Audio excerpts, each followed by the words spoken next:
Hi friends, ఈరోజు చాలామంది నిరుద్యోగుల్లో ఉన్న ఒక సందేహం, అదే ఈబీసీని రాష్ట్ర ప్రభుత్వాలు ఎందుకు అమలు చేయటం లేదు అని. ఇటు ఆంధ్రప్రదేశ్లో చూసినా, అటు తెలంగాణలో చూసినా, పక్కన తమిళనాడు, కేరళ ఎక్కడ కూడా 103వ రాజ్యాంగ సవరణ ద్వారా 2019లో పార్లమెంటు ఆమోదించినటువంటి రాజ్యాంగ సవరణ చట్టాన్ని ఎందుకు అమలు చేయటం లేదు అని చాలామంది నాకు క్వెరీ పెడుతూ ఉంటారు. యాదృచ్ఛికంగా నిన్న సుప్రీంకోర్టులో చీఫ్ జస్టిస్ బాబ్డే ఈడబ్ల్యూఎస్ మీద ఉన్నటువంటి కేసులని 5 సభ్యులుండే ధర్మాసనానికి నివేదిస్తున్నట్టుగా కాన్స్టిట్యూషన్ బెంచ్ 5 మెంబర్ కాన్స్టిట్యూషన్ బెంచ్కి బదిలీ చేస్తున్నట్లుగా ప్రకటన చేశారు. దాంతో ఈరోజు ఎన్నాళ్ళ నుంచో అభ్యర్థులు చాలామంది అడుగుతున్న సందేహాన్ని తీర్చటము, దాంతోపాటు ఈబీసీ, ఈడబ్ల్యూఎస్ అసలు వీటిలో ఉన్నటువంటి సందేహాలేంటి, రాజ్యాంగపరమైన అంశాలేంటి, అలాగే అవరోధాలు ఏమిటి అనే విషయాలను మనం పరిశీలించబోతున్నాం. సో ముందస్తుగా అసలు ఈడబ్ల్యూఎస్ అని అంటారా, ఈబీసీ అని అంటారా? నిజానికి 103వ రాజ్యాంగ సవరణ ద్వారా ఏదైతే అమల్లోకి వచ్చిందో కేంద్ర ప్రభుత్వం దాన్ని ఈడబ్ల్యూఎస్ అంటే ఎకనామికల్లీ వీకర్ సెక్షన్స్ అని స్పష్టంగా ప్రకటించింది. మరి ఈబీసీ అని వాడుతున్నారు కదా. ఈబీసీ అనేది నిజానికి ఈరోజే కాదు, గత 40 సంవత్సరాలుగా అది వాడుకలో ఉన్న పదం. ఏవైనా రాష్ట్ర ప్రభుత్వాలు తాము పేదలకు ఏమైనా చెయ్యాలనుకుంటే ఈబీసీ అనే పేరుతో చేస్తూ ఉంటాయి. అనేక సందర్భాల్లో స్కాలర్షిప్స్ ఇవ్వటం కానీ ఇతరత్ర అంశాల్లో ఈబీసీ అనే పదం రాష్ట్రాల్లో వాడుకలో ఉంది. అలాగే మరియు తమిళనాడు రాష్ట్రాల్లో మోస్ట్ ఎకనామికల్లీ బ్యాక్వర్డ్ క్యాస్ట్స్ అని కూడా వాడుకలో ఉంది. ఇదే విషయాన్ని మనం చూస్తే బీసీ, ఓబీసీ అనే క్లాసిఫికేషన్ కూడా అదే. ఈ కన్ఫ్యూజన్ అవాయిడ్ చేయడానికి కేంద్ర ప్రభుత్వం తన 103వ రాజ్యాంగ సవరణ చట్టం ద్వారా ఈడబ్ల్యూఎస్ అనే పదాన్ని వినియోగించింది. కాబట్టి ఇప్పుడు నేను ఈ చర్చ మొత్తాన్ని ఈడబ్ల్యూఎస్ అనే పదంతోనే కొనసాగిస్తూ ఉంటాను. సో అసలు ఎవరు అర్హులు ఈడబ్ల్యూఎస్ కింద, అలాగే ఏమేమి ఉపశమనాలు లేదా లబ్ధులు పొందవచ్చు, బెనిఫిట్స్ అనే దాన్ని చూస్తే వెరీ సింపుల్ అండి. ఈరోజు మన దేశంలో రిజర్వేషన్ సౌకర్యాన్ని విద్యా ఉద్యోగాల్లో పొందుతున్న వారు కాకుండా ఇతరులు, ఇప్పటికే రిజర్వేషన్ సౌకర్యం పొందే ఎస్సీ, ఎస్టీ, ఓబీసీలు కాకుండా ఇతరులు ఎవరైతే ఉంటారో వారిలో వార్షిక ఆదాయము ఇతర ప్రమాణాల ఆధారంగా వారిని ఈబీసీలుగా గుర్తిస్తారు. దాన్ని ఈడబ్ల్యూఎస్లుగా మనం గుర్తిస్తాం. ఆ చట్టం ప్రకారం కేంద్ర ప్రభుత్వం విడుదల చేసినటువంటి నియమాల ప్రకారం ఏ కుటుంబం వార్షిక ఆదాయం 8 లక్షల లోపు ఉంటుందో వారు అర్హులవుతారు. అలాగే 5 ఎకరాలకు మించి వ్యవసాయ భూమి ఉండకూడదు. నివాసయోగ్యమైన ఫ్లాట్, ఎఫ్ఎల్ఏటి ఫ్లాట్ 1000 అడుగులకు మించి ఉండకూడదు. మున్సిపల్ ఏరియాల్లో 100 గజాల నివాస స్థలం మించి ఉండరాదు. అంటే వాటికి లోబడి ఉంటేనే ఈడబ్ల్యూఎస్ పరిధిలోకి వస్తారు.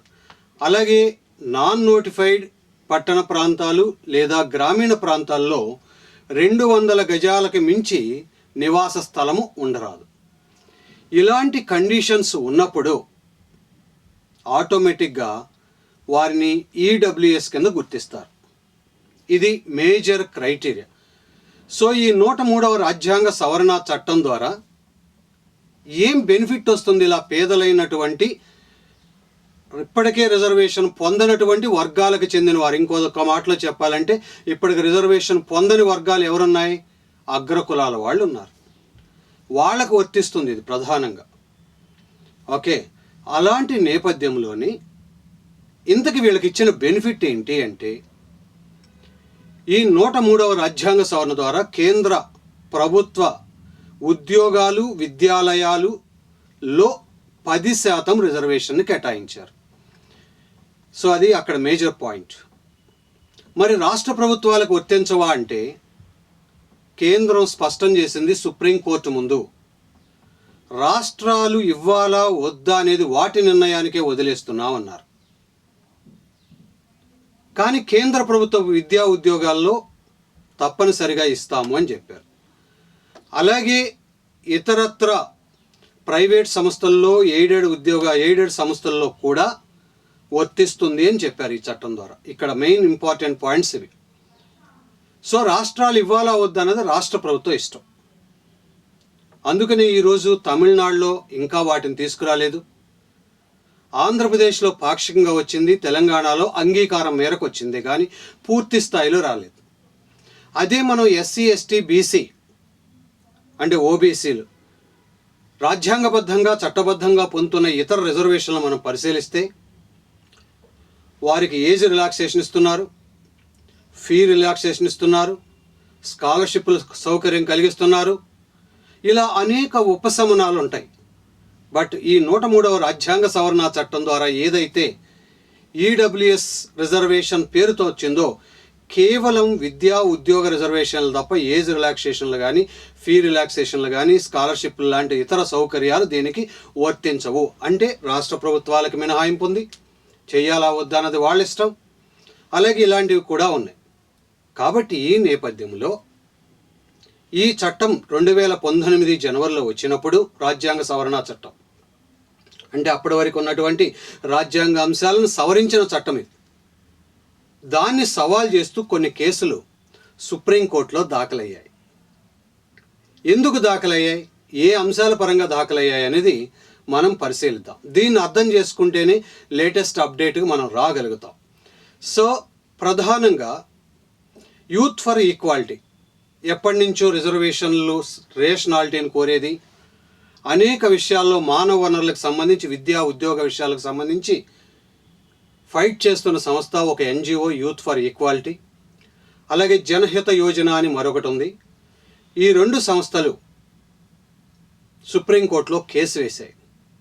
ఏమని వేశాయంటే 1992 నాటి ఇందిరా సహానీ కేసులో సుప్రీంకోర్టు ఇచ్చిన తీర్పు ఏదైతే ఉందో దానిలో స్పష్టంగా పేర్కొబడిన 50% రిజర్వేషన్లు మించరాదు అనేది ఇప్పుడు ఈ 10% వల్ల 60% అవుతున్నాయి కాబట్టి ఆ తీర్పుని ఉల్లంఘించినట్లు అని చెప్పి దాన్ని ప్రధానంగా సవాల్ చేశాయి యూత్ ఫర్ ఈక్వాలిటీ మరియు జనహిత యోజన అనేది. ఆ రెండు సంస్థలు సవాల్ చేశాయి. అదేవిధంగా మరికొన్ని సంస్థలు ప్రైవేటు వ్యక్తులు భారత రాజ్యాంగంలో 19(1)G కింద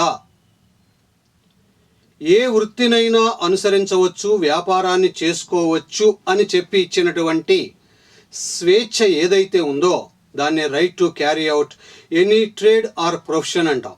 ఆ స్వేచ్ఛ ఏదైతే ఉందో ఇప్పుడు ఈ విధమైనటువంటి ఈడబ్ల్యూఎస్ రిజర్వేషన్ల వల్ల ఆ స్వేచ్ఛ అవరోధం కలుగుతుంది. ముఖ్యంగా ప్రైవేట్ మరియు ఎయిడెడ్ కళాశాలల్లో సంస్థల్లో ఈ రిజర్వేషన్లు ఇవ్వటం వలన అని చెప్పి మరో సవాల్ దాఖలైంది. ఈ ఛాలెంజెస్ అర్థం చేసుకోవాలి. ఒకటి 50%, రెండోది ప్రైవేట్ మరియు ఎయిడెడ్ సంస్థల్లో రిజర్వేషన్లు సవాల్ చేస్తూ రాజ్యాంగంలోని article 19 sub clause 1 sub clause Gని కోట్ చేస్తూ వేయబడినటువంటి మరో కేసు. అలాగే ఈ 103వ రాజ్యాంగ సవరణ ద్వారా ఆర్టికల్ 15 సబ్ క్లాస్ 6 ఒకటి, ఆర్టికల్ 16కి సబ్ క్లాస్ 6 ఒకటి ఏర్పాటు చేయబడి వారికి అంటే ఈడబ్ల్యూఎస్ వర్గాలకి ప్రత్యేకమైనటువంటి రిజర్వేషన్లు ఇవ్వవచ్చు అని పేర్కోవటానికి కూడా సవాల్ చేశారు. దానికి ప్రమాణమైన వార్షిక ఆదాయం అనేది సబబు కాదు. ఇంతకుముందు మనం క్రిమి లేయర్లో కూడా ఇదే ప్రస్తావన చేశాను. ఇలా వార్షిక ఆదాయం అనేది చెప్పడం ద్వారా చాలామంది సరైన లెక్కలు చూపించని నేపథ్యంలో ఈ రిజర్వేషన్లు దుర్వినియోగమయ్యే అవకాశం ఉంది అని చెప్పి ప్రస్తావించటం కూడా జరిగింది. ఇలాంటి ఈ కేసులన్నిటినీ ఇవాళ chief justice of India supreme court ఎవరైతే ఉన్నారో ఆ బాబ్డే నేతృత్వంలో 3 మెంబర్ కాన్స్టిట్యూషన్ బెంచ్ అధ్యయనం చేయమని కోరటం జరిగింది.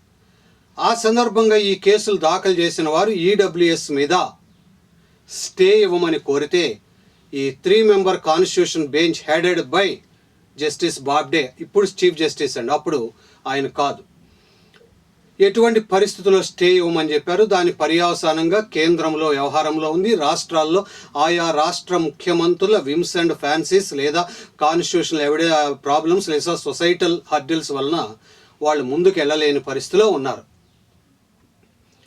ఓకే, ఇలాంటి పరిస్థితిలోనే ఈ విధమైనటువంటి ఈడబ్ల్యూఎస్ కింద ఇస్తున్న రిజర్వేషన్ని చాలామంది ప్రశ్నిస్తున్నారు. ముఖ్యంగా రిజర్వేషన్ వర్గాల వారు కూడా ఇప్పటికే 50% రిజర్వేషన్ బ్రాకెట్లో ఎవరైతే తీసుకుంటున్నారో వారు కూడా దీనికి వ్యతిరేకిస్తున్నారు. దీనివల్ల వాళ్ళకి ఓపెన్లో వచ్చే అవకాశాల సంఖ్య తగ్గిపోతుంది అనేది వారి యొక్క అభిప్రాయం. రెండోది, ఈ 10%లో వారికి వర్తించవు అనేది రెండోది. ఇక రాజకీయ కోణాన్ని చూస్తే ఆనాడు మోడీ ప్రభుత్వం రానున్న ఎలక్షన్లో గెలిచేందుకు హడావుడిగా 2019 జనవరి నెలలో దాన్ని ఆమోదించిందని, తద్వారా రాజకీయ లబ్ధి పొందిందే కానీ దాని అమలు పట్ల చిత్తశుద్ధి లేదు అనేది ఇంకొక రాజకీయ పరమైనటువంటి విమర్శ. అలాగే మూడోది, రాష్ట్రాలను ఎందుకు నిర్దేశించట్లేదు అనేది ఇంకొక ప్రశ్న. నిజానికి ఎస్సీలు ఎస్టీలకు సంబంధించిన సబ్జెక్టులో కేంద్ర ప్రభుత్వం నిర్ణయమే అంతిమము అని గుర్తుపెట్టుకోవాలి. ఈ విధుల విభజన వచ్చినప్పుడు వెనుకబడిన వర్గాలకు సంబంధించిన విషయాల్లో రాష్ట్ర ప్రభుత్వాలే క్రియాశీలకం అని చెప్పొచ్చు. మన దేశపు గవర్నెన్స్ నియమాల ప్రకారం కానీ రాజ్యాంగబద్ధమైనటువంటి అంశాల కారణంగా కానీ. అందువల్ల మీరు అబ్జర్వ్ చేస్తే ఉమ్మడి ఆంధ్రప్రదేశ్లో 1986లో ఎన్టీ రామారావు గారు ముఖ్యమంత్రిగా ఉన్నప్పుడే వెనుకబడిన కులాలకు రిజర్వేషన్లు తీసుకొస్తే ఆ తరువాత కేంద్రంలో మండల్ కమిషన్ నివేదిక మేరకు విపి సింగ్ ప్రధానమంత్రిత్వ కాలంలో ఓబీసీ పేరుతో అంటే చాలా రాష్ట్రాల్లో వెనుకబడిన తరగతులకు సంబంధించి నిర్ణయాధికారం కలిగి ఉన్నారు. అందుకని ఎక్కువగా వెనుకబడిన తరగతుల విషయంలో కేంద్రం పెద్దగా జోక్యం చేసుకుంటూ ఉండదు. అది నిజం కూడా, జరిగింది కూడా. అదే కాంటెక్స్ని ఇప్పుడు ఇక్కడ కూడా తీసుకొచ్చారు. ఎకనామికల్లీ బ్యాక్వర్డ్ క్లాసెస్ అని మనం ఏదైతే ఉదహరిస్తున్నామో వారిని ఎకనామికల్లీ వీకర్ సెక్షన్స్ అని ఈ రాజ్యాంగ సవరణ చట్టం ద్వారా ఏదైతే పేర్కొన్నారో, నా కేంద్ర ప్రభుత్వపు ఉద్యోగాల్లో మేము చెప్తాం కానీ రాష్ట్రాలకి స్వేచ్ఛ ఇస్తున్నామని చెప్పి ఈ బాబ్డే 3 బెంచ్ కమిటీ ముందు కేంద్ర ప్రభుత్వం దాఖలు చేసిన అఫిడవిట్లో చాలా స్పష్టంగా పేర్కొన్నారు. అందువలన ఈరోజు రాష్ట్రాలు ఆ స్వేచ్ఛను అనుభవిస్తున్నాయి. అందుకనే రాష్ట్ర ప్రభుత్వ విద్యా ఉద్యోగాలకు సంబంధించి రాష్ట్రాల కేంద్రం ఏమి ఈ రోజుకు కూడా ఇలా చెయ్యండి అని నిర్దేశించట్లేదు. ఆ కారణం చేతనే ముఖ్యమంత్రుల ఇష్టాయిష్టాల మేరకు ఈ విషయం నిర్ణయించబడుతుంది.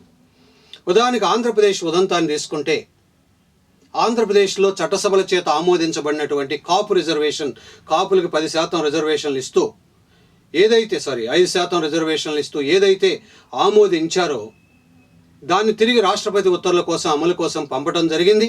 అది చంద్రబాబు నాయుడు గారి ప్రభుత్వంలో. తర్వాత 2019 జూలైలో ప్రస్తుత ముఖ్యమంత్రి జగన్మోహన్ రెడ్డి గారు కాపు రిజర్వేషన్లని బహిర్గతం చెప్పకుండా ఓవరాల్గా మేము కూడా 103వ రాజ్యాంగ సవరణకి లోబడి విద్యా సంస్థల్లో ప్రవేశాల్లో ఈడబ్ల్యూఎస్ని పాటిస్తామని చెప్పారు. చెప్పడం ద్వారా కాదు, దానికి సంబంధించిన ఉత్తర్వులు ఇచ్చారు. ఉద్యోగాలకు సంబంధించి సెపరేట్ ఉత్తర్వులు ఇస్తామని ఆ రోజు పేర్కొన్నారు. ఈ రోజు వరకు అలాంటి ఉత్తర్వులు ఏమీ ఇంకా విడుదల కానందువలన రాష్ట్ర స్థాయి ఉద్యోగాలలో ఇంకా ఈడబ్ల్యూఎస్ని పాటించటం లేదు. ఇది క్లారిటీ. విద్యలో మాత్రం పాటిస్తున్నారు. అది స్పష్టంగా 2019లో ఆంధ్రప్రదేశ్ ప్రభుత్వం విడుదల చేసినటువంటి ఉత్తర్వుల ప్రకారం. సో ఎప్పుడైతే ఆ 10% తీసుకొచ్చారో ఇక కాపు రిజర్వేషన్కి సంబంధించి ప్రత్యేకంగా ఇవ్వాల్సిన అవసరం లేదు, వితిన్ దిస్ 10%లోనే ఉంటుందని అన్వయించుకోవాల్సిన పరిస్థితి ఏర్పడింది. అదేవిధంగా తెలంగాణలో కూడా తెలంగాణ ప్రభుత్వము ఈ 10% ఈడబ్ల్యూఎస్ని ఇస్తానని చెప్తూనే తాము ముస్లింల కోసం జనాభా శాతం ఆధారంగా 12% రిజర్వేషన్లు ఇవ్వాలని చెప్పి ఏదైతే దాని కేంద్ర ప్రభుత్వ అనుమతి కోసం పంపారో, ఇక్కడ చట్టసభల ఆమోదం పొంది ఇప్పటికీ అది అక్కడే ఉన్నది. ఆ కారణాల రీత్యా తెలంగాణలో కూడా ఈడబ్ల్యూఎస్ ఇంకా అమలుకి నోచుకోలేదు. అలాగే తమిళనాడులో కూడా జరగలేదు. తమిళనాడులో విద్యా ఉద్యోగాల్లో, రాష్ట్ర ప్రభుత్వపు విద్యా ఉద్యోగాల్లో ఈడబ్ల్యూఎస్ని అమలు చేయమని జిఎస్ మనీ అనే అతను కేంద్ర ప్రభుత్వం మీద మరియు తమిళనాడు ప్రభుత్వం మీద కోర్టులో కేసు ఇప్పటికి కూడా ఉన్నది. అలాంటివి ఇంకా విచారణలో జరుగుతూ ఉన్నాయి. అందువలన ఇక్కడ కొన్ని ఇబ్బందులు, అది వాస్తవ ఇబ్బందులు కావచ్చు, సామాజిక ఇబ్బందులు కావచ్చు, రాజకీయపరమైన ఎత్తుగడలకు కూడా ఇందులో ఇమిడి ఉండటం వల్ల ఈ రోజుకు కూడా చాలా రాష్ట్రాల్లో ఇంకా ఈడబ్ల్యూఎస్ అనేది ఉద్యోగాల్లో కూడా అమల్లోకి రాలేదు. సో మరి ఇప్పుడు ఈ 5 మెంబర్స్ బెంచ్ రాబోయే కొద్ది నెలల్లో ఇచ్చే తీర్పులకు లోబడి బహుశా ఈడబ్ల్యూఎస్ విషయాలన్నీ కూడా ఫైనల్ అవుతాయి. ఇందాక మనం కోర్టులో ఛాలెంజ్ చేసినటువంటి ఆ గ్రౌండ్స్ 50%కు మించటం, 19(1)Gకి విరుద్ధంగా ఉండటం, 15 సబ్ క్లాస్ 16 సబ్ క్లాస్ 6లు ఏర్పాటు చేయటం, ఇవన్నీ కూడా రాజ్యాంగ విరుద్ధమని వాదించే వారి యొక్క అభిప్రాయాలు కూడా తొందరలోనే మనకి తీర్పు ద్వారా అంతిమంగా న్యాయ సమీక్ష అధికారం కలిగింది న్యాయస్థానాలు అని చెప్పుకున్నాం.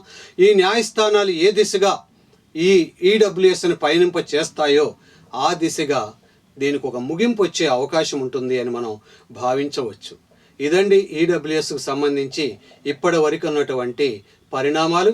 తర్వాత రాబోయే అంశాలు ఏంటో తదుపరి విశ్లేషణలో చూద్దాం. ఇది నేటి టాపిక్ విశ్లేషణ 360లో. Thank you.